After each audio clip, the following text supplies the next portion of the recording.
Hi everyone, it's Pete here for the Paint Toolkit, and we're back doing another Instagram live tonight. And like last night, doing it with my good buddy Dave Oxley.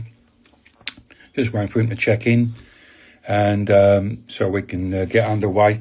Thanks very much for your questions that you've been sending in. Let me just give Dave a wave.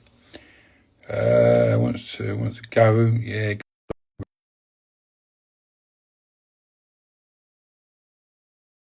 Mate, it's been ridiculous weather with it's just been gorgeous end of here comes Dave. Hey Hey Dave. Pete, how you doing, mate? Yeah, not bad mate, grooving. Just been given a bit of a weather report for everybody around the planet. Um boys, it's been bonkers today, isn't it? I mean, not bang well, I suppose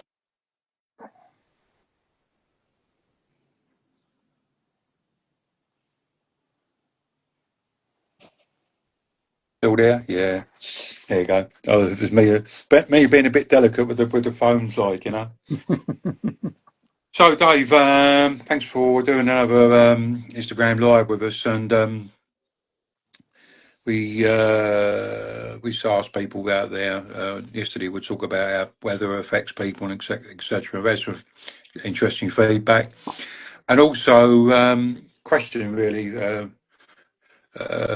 Coming, I can't remember their name actually, but I asked about because we talked about setbacks and what is a Oh yeah. setback and what's a setback plan and whatnot. For me, I think a setback plan very important. We seem to be overdoers, overthinkers, etc., and trying to keep up with everybody else. So having a setback plan helps us get back on track sooner than later. And what is the setback plan, Dave? Oh, quite a lot now. Back in the day, if I overdid it or it started to hurt more or one of my other conditions flared up, I'd stop doing everything. And as a result of that, it would take forever to recover. Whereas now, because I've got persistent conditions, so anything more than 3 months old, a setback plan means that I don't stop doing everything, but rather I rein in what I'm doing. So the general rule that you taught me was if I could do 50 minutes of something before, okay, exaggerated, but hey, it sounds good. Do 25 now, basically halve it, Yeah. and that works really well. One thing I discovered recently, Pete, and it'll be something for Oh, us to talk about in the next cafe, is that as you know, swimming's my main exercise. So rather than cutting the time whilst I'm doing my current setback plan, I cut the effort. oh, okay. And I've found that beneficial. So I'm swimming for about the same length of time each swim, but I'm Mm, putting much mm, less mm. effort into it because I I got you. enjoy being in the pool. I enjoy that time. And no one can talk to me. My head's in the water. So I'm still swimming for the same length of time, but I'm swimming a lot slower, Mm, and I'm mm, finding that's working for me. So, yeah. it's not a hard and fast rule. It's a really good rule of thumb that, half the time, but you might find that in some instances for some activities, like I'm experimenting at the moment, Yeah. maybe halving the intensity, but keep doing it for the same length of time. That's what I like about self-management, supported self-management, pain self-management, etc. Is it's not a one-size-fits-all, and it is about what may work for you may not work for me or someone else, but it's about experimenting and stuff like that. See what worked. I'm always doing that when I'm about doing exercise and stuff like that, trying out new stuff. Did that benefit me at all, or do I need to Yeah. work on it a bit harder and stuff like that? But yeah, as you say, what seems to be the golden rule with when you have a setback plan is just cut back everything by about half, and then gradually build up again. Oh, yeah, that's the key bit, isn't it? Yeah, you have to build back up again. I forgot that Yeah, bit. yeah. Otherwise, you're just just be staying still. Yeah, well, I was just thinking if you never do it, then you have another setback. You're sort of a quarter of what you were Yeah, previously capable of, and the yeah, law of diminishing returns. yeah. It's like in a way, it's like going through the gears, like well, everything's electric now, isn't it? But it's like going through the gears, yeah, if you've got a vehicle with a gearbox or a motorcycle, etc., you've got to go up and down through the gears, sort of thing, like Hmm. So when you have a setback, I call it going up through the gears. So you might be, in the first gear, get you moving. As you pick up a bit of speed, feel comfortable, good headlight, point in a second, and so on and so forth. So anyway, listen, I hope you found it useful. And but what I thought also we could talk about tonight, Dave, and I don't know if you've got the list in front of you, because my head is like a bit of a I do indeed. saucepan. Not well. I don't know. I'm learning today. I've been watching everybody's haircut. The footballers getting it's like the pudding basin haircut seems to be coming back into fashion.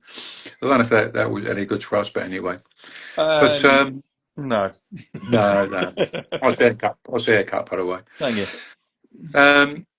What I was going to say is I won't remember all of them, so it's won't need you out. But I mean, the first speaker we got on the conference coming up on the 25th is someone called Lou James, and Lou James started up an organisation in New Zealand for cancer self management.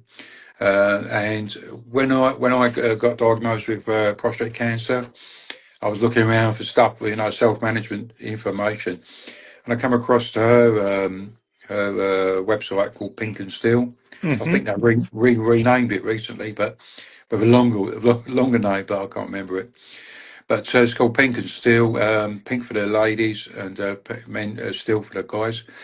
But the concept's still the same. And in short, they come up with this concept. Well, Lou come up with this concept that you have when you get diagnosed, they sort you out a program. When you're having treatment, they adapt the program to the treatment, and then after treatment, they adapt, tweak the program. And now I'm thinking to myself, well, that makes really perfect sense to me, Hmm. So anyway, I won't say no more than that, but say Lou is very, very well respected in the cancer self-management world, not just in New Zealand, but around the world. Because I know that for a fact, because she goes around the world teaching other physios all about, the fantastic work she does. And our second speaker is Keith Meldrum, who very, very good buddy of mine. I met him I knew him on social media, and then I met him, actually got to meet him in person in a congress over in Boston in the States back in 2018. And back then he lived with neuropathic pain, but in a year or two after that, he got diagnosed with something called mitochondria. And I hope I'm saying that right again. I always get it a bit wrong sometimes, but mitochondria, which is a tricky condition to manage, etc. But as you know, Keith, for those who know, myself and Keith, we do regular catch-ups as well, normally on a Sunday. We couldn't do it last Sunday because of a barking dog next door, but no, don't start me on that one. But anyway, yeah, but so Keith's going to be our second speaker. Uh, we have to get when we do the conferences. They're normally like 2 o'clock in the morning for us, but for him, he's going to have to get up about 1 o'clock. But hey, listen, he Oh, hang really on, knows hang what. on, hang on. No, no, there's no tear there. It's okay. But anyway, he's a fantastic speaker, great Yeah. presenter, very, very, very knowledgeable about supportive self management. Who's the third one we got? Can you remember? Well, Is it I was someone going to called? pick one of the others because I know you're talking to Glonia tomorrow. So I thought maybe Yeah, you could do the other three tomorrow. So I was going to pull up Mike, who's from AA. AA is the largest supported self-management program in the world. In many respects, it's the yeah, granddaddy of them all. yeah. Created by Bill and Dr. Bob. And Mike's going to come along and talk about how AA can help you with long-term conditions, because alcohol addiction or cannabis addiction or heroin addiction or any of those other ones Yeah. is a disease. There is a physical allergy, there is a mental side to it, and it can have the side effects of those drugs can have a massive effect on Yeah. other health Yeah. conditions. So Mike's going to come along and talk about that. So, we've got a really eclectic but very interesting Yeah. selection of speakers. I've got the other reason why I thought we needed to include someone from that organisation, because of simply, Dave, because of the amount of emails I've got over the years from people Yeah, with pain and long term conditions where they've used alcohol to top up their pain relief, sort of thing, But in the yeah, end, it become that not only that they still had the pain, but they had a problem drinking too much, etc. So I know there are other organisations out there that do help with alcohol addiction, but we chose AA because the conference is a worldwide conference, so it just seemed a bit apt to actually invite someone along from AA. So yeah, we've got Gronya's going to be with me tomorrow night. If you want to pop along and say hello, Dave, you're quite welcome to. yep. And and that's about. And we've got another lady. No, it's a colleague of Gronya's. I can't remember her name now. What's Oh, Sean Brand. Oh no! Oh no! I can't remember that. I've known Sean reminded me recently that I've known her for 27 years or something like that, 29 years. I met Sean years and years ago when I was just starting You're out in spoiling self tomorrow's management. talk, mate. Oh, I'll stop it there. Hey, Sean, if you're listening, well, we'll introduce you probably tomorrow when I'm with Grania. And anyway, so there you go, guys. I hope you found that useful around about the setback plan. If you've got any questions again about long-term conditions, just drop us or self-management, I should say. Drop us a message, and we'll only too pleased to answer them. Okay. Thanks so much, Dave. Have a nice evening. I'm going to go out for a nice summer's evening walk now, and so I'll Enjoy. be uploading this a little bit later on. All right. Catch you later, Pete. Take care, man. Have a good evening. Ciao, everyone. Look after yourselves. Bye.